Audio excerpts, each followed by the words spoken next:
आप देख रहे हैं अतुल्य राजस्थान, राज और समाज की खरी आवाज। नमस्कार, मैं दिव्यांशी। स्वागत है आपका हमारे इस खास बुलेटिन आप पड़ोस शहरी हलचल में। ग्रेटर नगर निगम में पार्षद पति और चेयरमैन पति के दखल के बाद मचे बवाल के बाद अब कार्यवाहक मेयर शीलदा बाई एक्शन में है। अब मेयर चैम्बर में पार्षद पति और चेयरमैन पति को प्रवेश नहीं मिलेगा। इसके लिए बाकायदा मेयर ने अपने कार्यालय के बाहर नोट एंट्री बोर्ड लगाने के निर्देश भी जारी कर दिए हैं। मेयर शीलदा बाई ने बताया कि यह निर्णय महिला सशक्तिकरण की दिशा में एक कदम है। दबाई ने कहा कि कोई भी महिला पार्षद निसंकोच होकर उनके चैम्बर में अपनी समस्या रख सकती है। उनकी समस्या को प्राथमिकता से सुना जाएगा, लेकिन कोई भी पार्षद या चेयरमैन पति इसमें दखल नहीं दे सकता। गौरतलब है कि सोमवार को मेयर चैम्बर में महिला पार्षद की मौजूदगी में एक पार्षद पति के दखल के बाद मेयर ने यह फैसला लिया है। वो नाइफ को लेके बहुत जोर जोर से, मतलब बहुत ऊंची आवाज में बात कर रहे थे। मैंने कहा आप नीची आवाज में बात करो, मैं बात करती हूँ, जो भी प्रॉब्लम है हम सॉल्व कर रहे हैं। लेकिन वो बहुत ज्यादा एक्साइट हो रहे, तो अचानक ये निकल के आया। मैंने बात की, मैंने कहा तुम्हारा नाम क्या है? फिर वो बोले कि मैंने, मेरा पत्नी पार्षद है। मैंने उठा के उसकी वही पटक दी। मैंने कहा तुम्हारी हिम्मत कैसे हो गई? जब पार्षद, महिला पार्षद है, वो आएगी तभी आपका काम होगा, अदरवाइज में कोई काम नहीं करूंगी। मैं आगे भी इसीलिए मैंने ये कह दिया है, बाहर लगवा दिया है कि जितने भी पार्षद पति हैं वो अंदर नहीं आएंगे, उनकी पत्नियां होंगी वो अंदर आएंगी। किसी भी भाषा में, हिंदी, इंग्लिश, मारवाड़ी, जिस भी भाषा में मुझे समझाएंगी मैं समझ लूंगी। इसके पीछे मेरा उद्देश्य ये है कि मैं महिला सशक्तिकरण को आगे बढ़ाना चाहती हूँ। आज वो नहीं है, ठीक है, नहीं समझ पा रही है, मैं खुद समझ जाऊंगी, इशारों में समझ जाऊंगी और मैं इनको खुद समझाऊंगी। एक लीडरशिप डेवलपमेंट तभी होगी, अदरवाइज ये पति आके उनका रिप्रेजेंटेशन करते रहे तो वो 5 साल के बाद वो वापस चौका चूल्हे में लग जाएंगे। उनकी 5 साल की राजनीति समाप्त हो जाएगी। उनके पतियों को मिलना है, मुझे कोई आपत्ति नहीं है। आप अलग से आइए, मिलिए, चाय पीजिए, कॉफी पीजिए, अपनी समस्या बताइए। लेकिन आप अपनी जो पार्षद है सिर्फ वो ही आएंगे, समस्या वो ही सामने रखेंगी और समाधान भी। रूपनगर के किशनगढ़ रोड पर स्थित भंवर पेट्रोल पर 4 जुलाई रात्रि को देसी कट्टा दिखाकर 40,000 रुपए के मामले में गिरफ्तार तीनों आरोपियों को आज मंगलवार 6 जुलाई को दोपहर बाद पुलिस ने किशनगढ़ कोर्ट में पेश करके 2 दिन के पुलिस रिमांड पर लिया है। 2 दिन के पुलिस रिमांड पर आरोपियों से कई राज उगलने की उम्मीद है। वहीं पेट्रोल पंप लूटने के मामले में पप्पू उर्फ धर्मेंद्र निवासी, गुरु हरसराय, विक्रम सिंह उर्फ खड़क सिंह निवासी जलालाबाद व हरनेक सिंह निवासी सिलवेडी सभी पंजाब को पुलिस ने गिरफ्तार कर देसी कट्टा, 2 जिंदा कारतूस व लूटी हुई रकम बरामद कर ली थी। थानाधिकारी कंवरपाल सिंह ने बताया कि पुलिस ने तीनों आरोपियों को 2 दिन के पुलिस रिमांड पर लेकर अन्य अपराधों का खुलासा करने की उम्मीद की है। सवाई माधोपुर के रणथंभौर में 10 साल का नरबाग T65 का शव पानी में पड़ा मिला। पशु चिकित्सकों ने वनाधिकारियों, पुलिस और प्रशासनिक अधिकारियों की मौजूदगी में बाघ के शव को पोस्टमार्टम कर दाह संस्कार कर दिया है। वहीं बता दें कि रणथंभौर के खंडार रेंज से मंगलवार को बुरी खबर आई। रणथंभौर सूत्रों के अनुसार रणथंभौर रेंज में आम चौकी के आगे खरिया चाटा में बाघ T65 का शव पड़ा होने की वनाधिकारियों को सूचना मिली। सूचना मिलते ही रणथंभौर नेशनल पार्क के CCF TC Verma, DFO Mahendra Sharma, ACF Sanjeev Sharma आदि वनाधिकारी मौके पर पहुंचे और बाघ के शव को पानी से बाहर निकाला। बाघ के शव को कब्जे में लेकर शहर राजबाग नाका पहुंचाया गया, जहां रणथंभौर के पशु चिकित्सकों की टीम ने बाघ के शव का पोस्टमार्टम कर जाँच के नमूने लिए। ये क्या मामला था, क्या कुछ मामला है? खारिया चाटा रेंज खंडार में सवेरे पानी के लिए जो वाटर होल बना हुआ था उसके अंदर ये T65 की बॉडी मिली तैरती का। वो चूँकि ज़्यादा डीप नहीं होता ना पानी, तो वहाँ उसके ऊपर पड़ी हुई थी। जैसे सूचना मिली, टाइगर को उठवा के इधर मंगवा लिया गया या पोस्टमार्टम किया जा रहा है। ये करीब 10 साल की उम्र है इसकी और कॉज ऑफ डेथ तो पोस्टमार्टम रिपोर्ट आने के बाद ही। क्या कुछ लग रहा है सर प्रथम दृष्टया मेरे को लगने से कुछ नहीं होता है। पोस्टमार्टम रिपोर्ट ही वो है, हो सकता है heart attack, sudden cardiac arrest या मे भी कोई दूसरा रीजन भी आ सकता है। बट अब तक जो बातचीत से लग रहा है सर, पहले भी फलोदी और खंडार रेंज में ही आवंड जो इलाका है फलोदी रेंज में, वहाँ जहर देके 2 टाइगर की मौत का मामला आया था, कहीं ऐसा कोई मामला? उसके बारे में मेरे को नहीं सर, उससे ऐसा संबंधित कुछ जुड़ा हुआ मामला कुछ यहाँ भी मामला हो सकता है, ऐसी कोई संभावना? सर नहीं, पॉइजनिंग का तो मामला है ही नहीं। पॉइजनिंग का मामला नहीं है। पॉइजनिंग का मामला वही होता है जहाँ आसपास गांव हो, जहाँ रिटेलिएशन में या कि बदले की भावना से किसी के जानवर मारते हैं, उस जगह। जिस जगह ये टाइगर का जो शव मिला वो एरिया किस टाइप का है सर? कहाँ है ये एरिया? पानी का है, खारिया चाटा है, खंडार रेंज का इलाका है, नॉर्मल जंगल है। ठीक है sir. Delhi Jaipur national highway संख्या 8 पर मंगलवार की सुबह एक केमिकल से भरा ट्रक कोटपुतली फ्लाईओवर से नीचे गिर गया। इस दौरान कंटेनर से केमिकल लीक होने लगा और घर्षण की वजह से आग पकड़ ली। देखते देखते पूरा कंटेनर आग का गोला बन गया। फ्लाईओवर से भी ऊंची आग की लपटें उठने लगी। हादसे में कंटेनर चालक गंभीर रूप से घायल हो गया। गनीमत रही कि उस समय मौके पर इतनी भीड़ नहीं थी, लेकिन कंटेनर में भीषण आग लगते ही अफरा तफरी मच गई। हाईवे से गुजर रहे वाहनों को देखते हुए एहतियातन यातायात को डाइवर्ट किया गया। कोटपुतली पुलिस प्रशासन सहित आला अधिकारी मौके पर पहुंचे और दमकलें मंगवाई गई। आग बुझाने का प्रयास किया गया, लेकिन एक ही दमकल के बार बार खाली हो जाने के चलते आग बुझाने में बड़ी देरी हो गई। आग इतनी विकराल थी कि चारों तरफ धुएं के गुबार उठने लगे। बाद में 3 और दमकलों को मौके पर बुलाया गया, जिसके बाद करीबन 2 घंटे की मशक्कत के बाद आग पर काबू पाया जा सका। गनीमत ये भी रही कि यह हादसा राजकीय जिला स्तरीय बीडीएम अस्पताल के बिल्कुल सामने होने के बावजूद कोई बड़ी अनहोनी नहीं हुई।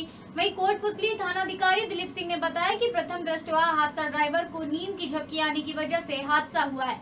इस हादसे में घायल कंटेनर ड्राइवर को अस्पताल में भर्ती करवाया गया है। शहर में मानसून को लेकर आपदा प्रबंधन को चुस्त दुरुस्त करने की कवायद तेज है। नगर निगम प्रशासन के स्तर पर हेरिटेज और ग्रेटर नगर निगम में 6 बाढ़ नियंत्रण कक्ष स्थापित करने का काम अंतिम चरण में है। बाढ़ नियंत्रण में काम आने वाले संसाधन नियंत्रण कक्षों तक पहुंच रहे हैं। मानसून के दौरान राहत और बचाव की दृष्टि से कई विभागों की भूमिका महत्वपूर्ण हो जाती है, लेकिन निगम प्रशासन उससे जुड़ा फायर डिपार्टमेंट अहम किरदार अदा करते हैं। इसी के मद्देनजर जयपुर के दोनों निगम हेरिटेज और ग्रेटर में मानसून से पूर्व आपदा प्रबंधन की तैयारी की जा रही है। शहर में 6 बाढ़ नियंत्रण कक्ष का काम अंतिम चरणों में है। साथ इंजीनियर भी तैनात किए गए हैं और ये कंट्रोल रूम 24 घंटे चलेगा। बाढ़ नियंत्रण केंद्रों का जायजा लेने पहुंचे हेरिटेज निगम कमिश्नर अवधेश मीना ने बताया कि फायर वाहनों के अलावा जेसीबी, मिट्टी के कट्टे, मंडप, पंप, कटर, रस्सी और जैकेट उपलब्ध कराए गए ताकि किसी भी आपदा से निपटा जा सके। इसके अलावा सर्वे कर ऐसे स्थानों को चिन्हित किया गया जहां जल जमाव की स्थिति बनी रहती है। पालने के लिए सबसे पहला स्टेप होता है कि बाढ़ का कंट्रोल रूम बनाना।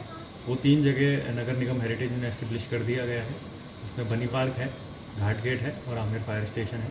वहीं पे सारी व्यवस्था है, वहाँ पे एक प्रॉपर स्टाफ की ड्यूटी लगाना वो काम हो चुका है और सारी व्यवस्था है जिसमें मिट्टी के कट्टे हुए, मड पम्प्स हुए, जेसीबी हुई, ट्रैक्टर ट्रॉलीज हुई, जो सभी बाढ़ अगर कहीं होती है तो इमीडिएट इक्विपमेंट्स की ज़रूरत होती है। इसके अलावा भी टॉर्चेस वगैरह हुई या फिर लाइफ सेविंग जैकेट्स हुए या फिर रबर टायर्स हुए, वो सब भी हमने हर फायर स्टेशन पे व्यवस्था कर ली है और उसको हम रेगुलरली विजिट करके चेक भी कर रहे हैं। आज हमने उसको भी विजिट करके वहाँ सारी व्यवस्था भी चेक की है। राजस्थान में राजकीय कर्मचारियों और अधिकारियों के लिए अच्छी खबर है। प्रदेश की गहलोत सरकार ने तबादलों से रोक हटा दी है। आदेश के अनुसार 14 जुलाई से 14 अगस्त तक के लिए तबादलों की राह खोली गई है। हालांकि तबादलों के लिए आवेदन करते समय कोरोना गाइडलाइंस का पालन करना होगा। इसके लिए आवेदन ऑनलाइन ही कर सकेंगे। प्रशासनिक और समन्वय विभाग की ओर से जारी आदेश में कहा गया कि इस विभाग की ओर से 30 सितंबर तक 2019 से राजकीय अधिकारियों और कर्मचारियों के स्थानांतरण पर लगाए गए पूर्ण प्रतिबंध को 14 जुलाई से 14 अगस्त तक यानी कि 1 महीने के लिए हटा दिया गया है। मतलब साफ है कि पिछले लंबे समय से तबादलों का इंतजार कर रहे कर्मचारियों और अधिकारियों के लिए अब अगले 1 महीने तबादलों की राह आसान हो गई है। तबादलों के लिए आवेदन करते समय कोरोना गाइडलाइंस का पालन करना होगा। भरतपुर की कुमेर नगर पालिका में सरकार द्वारा विनोद नगर को मनोनीत पार्षद बनाया गया और उसके बाद मनोनीत पार्षद अपना स्वागत कार्यक्रम मना रहा था, तभी विरोधी पक्ष के लोगों ने उन पर हमला करते हुए लाठियां बरपाना शुरू कर दिया, जिसमें कई लोग घायल हो गए। फिलहाल पीड़ित पक्ष ने थाने में शिकायत दर्ज कराई है। जानकारी के मुताबिक नगर पालिका चुनाव में मनोनीत पार्षद के बड़े भाई सोनू नागर ने अपने प्रतिद्वंदी योगेश तेजवाल को चुनाव में हरा दिया था। साथ ही अब सरकार ने पार्षद सोनू नागर के छोटे भाई विनोद नागर को भी वार्ड पार्षद मनोनीत कर दिया। जब पार्षद मनोनीत होने के बाद विनोद नागर अपने परिजनों व समर्थकों के साथ जुलूस निकालकर खुशी मना रहा था, तभी विरोधी पक्ष के लोगों ने उन पर पथराव करते हुए लाठियां बरसाना शुरू कर दी। पुलिस ने बताया कि मामले की जांच शुरू हो गई है।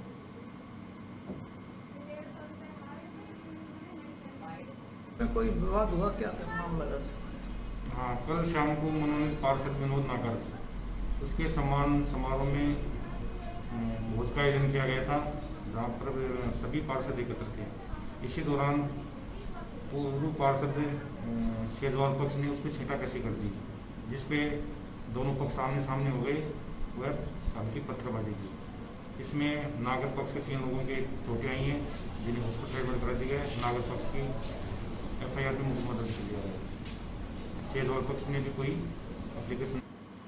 अंतर्राष्ट्रीय कीमत की 50 लाख की स्मैक बरामद हुई है। ऑपरेशन फ्लैश आउट ऑपरेशन के तहत कार्रवाई की गई। वहीं हिंडौन सिटी नई मंडी पुलिस व साइबर सेल की संयुक्त कार्रवाई के दौरान हिंडौन में सप्लाई के लिए पहुंची 50 लाख रुपए की स्मैक पुलिस ने जब्त की।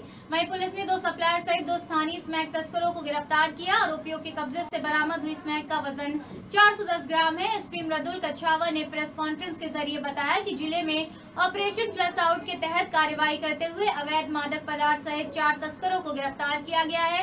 वहीं उन्होंने बताया कि 2 आरोपी प्रतापगढ़ जिले के थाना हरनोद के कोटरी निवासी हैं, जो कि अमान खान व आलम खान हैं, जो कि स्मैक की सप्लाई करते हैं। वहीं स्थानीय क्षेत्र के 2 आरोपी हैं, जिसमें चौबेपाड़ा निवासी त्रिलोक शर्मा व ताजुद्दीन इस्लाम कॉलोनी का रहने वाला है। पुलिस आरोपियों से पूछताछ कर रही है। इस कार्यवाही में नई मंडी थानाधिकारी दिनेश चंद मीना, जिला साइबर सेल SSI घनश्याम की टीम के पुलिसकर्मी शामिल थे।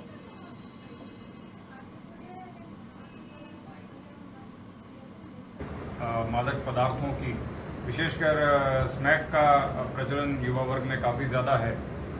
इसी प्रचलन को, इस समस्या को देखते हुए जिला पुलिस द्वारा लगातार 1 वर्ष से स्मैक के विरुद्ध प्रभावी कार्रवाई की जा रही है।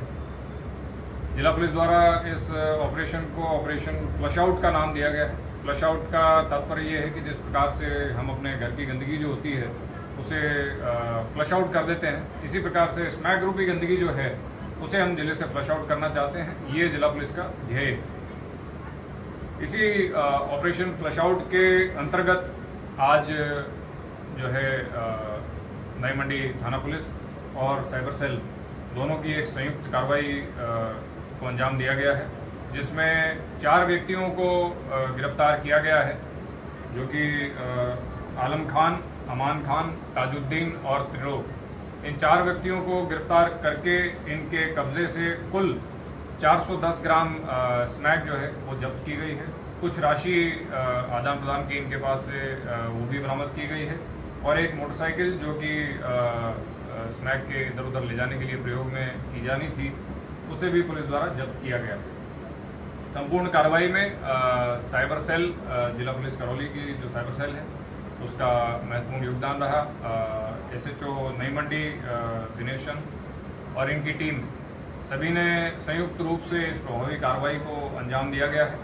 मैं आप सभी को बताना चाहूँगा कि पिछले 1 वर्ष में ऑपरेशन फ्लश आउट के तहत जिला पुलिस द्वारा स्मैक के विरुद्ध विशेषकर प्रभावी कार्रवाई की गई है, और पूरे 1 वर्ष में सवाई माधोपुर जिले का चौथ का बरवाड़ा कस्बे में चोरी की घटनाएं रुकने का नाम नहीं ले रही। ताजा मामला कस्बे के मुख्य बाजार का है, जहां अज्ञात चोरों ने बीती रात मुख्य बाजार स्थित एक खाद बीज की दुकान को निशाना बनाया और गले में रखी नकदी पर हाथ साफ कर दिया। सूचना पर मौके पर पहुंची पुलिस चौथ का बरवाड़ा थाना पुलिस में घटनास्थल का जायजा लिया। चोर इतने शातिर थे कि उन्होंने चोरी की घटना को अंजाम देने से पूर्व दुकान में लगे CCTV कैमरों के तार काट दिए और फिर दुकान के पिछले हिस्से में लगी खिड़की को तोड़कर दुकान में प्रवेश किया और चोरी की वारदात को अंजाम दिया। चोर दुकान के गले का ताला तोड़कर गले में रखी करीब 5000 रुपए की नकदी चुरा कर ले गए। मुख्य बाजार में स्थित दुकान में हुई चोरी की घटना ने पुलिस की रात्रि गश्त की पोल खोलकर रख दी। चोरी की घटना को लेकर स्थानीय व्यापारियों में रोष व्याप्त है। गौरतलब है कि चौथ का बरवाड़ा कस्बे में बीते कुछ दिनों में अज्ञात चोर कई मर्तबा चोरी की वारदातों को अंजाम दे चुके हैं, लेकिन पुलिस अभी तक चोरी की वारदातों का खुलासा नहीं कर पाई है।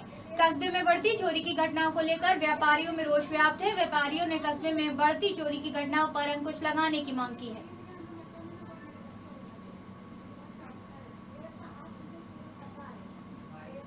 चोरों ने एक बहुत बड़ी घटना कर दी। पूरी दुकान में CCTV कैमरे लगे हुए थे। सबसे पहले तो CCTV कैमरों के वायर काट दिए उसने सारे। उसके बाद में पीछे हमारे एक लोहे का जंगला लगा हुआ है, खिड़की लगी हुई है, उसको खोल करके और अंदर आ गए और पूरी दुकान को तहस नहस कर दिया। उसके बाद में गले में जितने भी पैसे थे वो सब ले गए और बाकी कुछ सामान का ऐसा अंदाजा लगा नहीं कि वो ले गए कोई मोटा सामान, तो बाकी पैसे गले का ताला तोड़ा है उन्होंने और सारे वायर केबल वगैरह काट करके बिल्कुल जैसे चूहे काटते वैसे काट दी उन्होंने। पहले भी कोई बड़वाड़ा में वारदात हुई आपके आसपास? बिल्कुल हमारे सामने भी वारदात हुई है, 3 दुकानों के ताले टूटे पहले भी। हमारे सामने ये हेयर ड्रेसर है, नाई की दुकान है, उसके ताले टूट गए। इधर ये सामने साइकिल वाला है, उसके ताले टूट गए। जूस वाले के ताले टूट गए। और भी 2-4 जगह काफी बाजार में वारदात हो रही है। मेन बाजार है, 24 घंटे का रश रहता है, उसके बावजूद भी ताले टूट रहे हैं। पुलिस को कार्रवाई कोई ध्यान नहीं है। रायपुर पुलिस ने कार्यवाही करते हुए रायपुर थाना क्षेत्र में एक महिला के मकान में विस्फोटक सामग्री लगाकर मकान उड़ाने के मामले में 3 आरोपियों को गिरफ्तार किया। गंगापुर पुलिस उपाध्यक्ष गोपी चंद मीणा ने बताया कि 30 जून को संतू देवी योगी ने रिपोर्ट दी कि उसका टीन शुदा कमरा कलाल खेड़ी में बना हुआ था, जिसको 25 जून की रात विस्फोटक रखकर उड़ा दिया। पुलिस ने मामला दर्ज कर अनुसंधान शुरू किया है। अनुसंधान के दौरान मौके पर कोरोडेक्स वायर डेटोनेटर के अवशेष बरामद किए गए। वहीं FSL की टीम ने खूब सबूत जुटाए। जांच में विस्फोटक का प्रयोग करना पाया गया। पुलिस अधीक्षक विकास शर्मा व अतिरिक्त पुलिस अधीक्षक चंचल मिश्रा के निर्देशन में थाना स्तर पर टीम का गठन किया गया। घटना को लेकर रायपुर पुलिस ने 3 आरोपियों को गिरफ्तार किया है। हमारे इस खास बुलेटिन आपड़ो शहर हलचल में फिलहाल के लिए बस इतना ही। और अधिक खबरों के ताज़ा अपडेट्स के लिए आप देखते रहिए अतुल्य राजस्थान।